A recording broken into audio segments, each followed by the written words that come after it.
বছরে অনেক আন্দোলন সংগ্রাম করেছেন, আজকাল কেউ 1 বছর করতে পারে নাই, 6 মাস করতে পারে নাই, বিভিন্ন কারণ হতে পারে।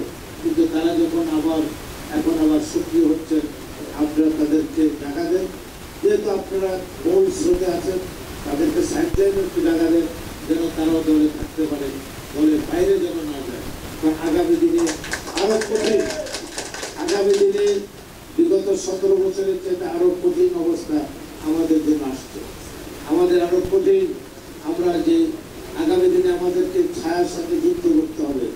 আগে অতীতের আমাদের যার সাথে আমরা যুদ্ধ করেছি সে আমাদের সম্মুখে ছিল, আর এখন ছায়ার সাথে যুদ্ধ করতে হবে। অতএব আপনার প্রতিপক্ষ যদি আপনি সামনে স্পষ্ট থাকে, সেটা আপনি মোকাবেলা করতে পারবেন, কিন্তু ছায়ার সাথে যুদ্ধ করা একটা কঠিন।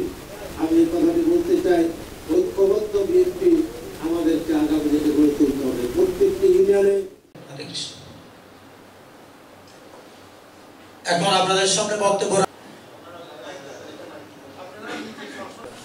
সম্মানিত সুধী, এক্ষণে শ্রীমদ ভগবত গীতা পাঠ করবেন সুলোচন নিমাই দাস, ইস্কন, নোয়াখালী, চৌমনি।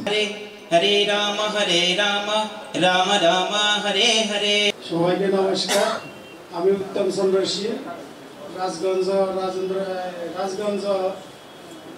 আমার নাম তুষারকান্তি সাহা, আমি সাবেক ট্রাস্টি বৃহত্তর নোয়াখালী।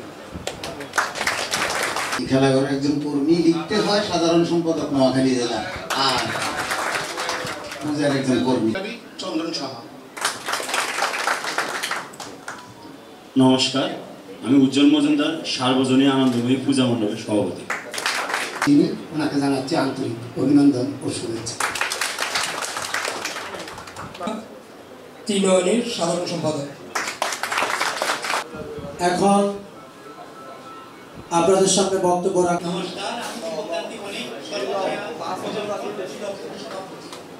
কালীকুমার ঘোষবাড়ি, পূজা মণ্ডপের সেক্রেটারি। চলে ডাকে একটা মাত্র ব্যক্তি, আমার দেখা মতো বিএনপির তো অনেক নেতা আছে, আমি এরকম নেতা দেখি না, ওনাদেরকে আক্রমণ করেছে।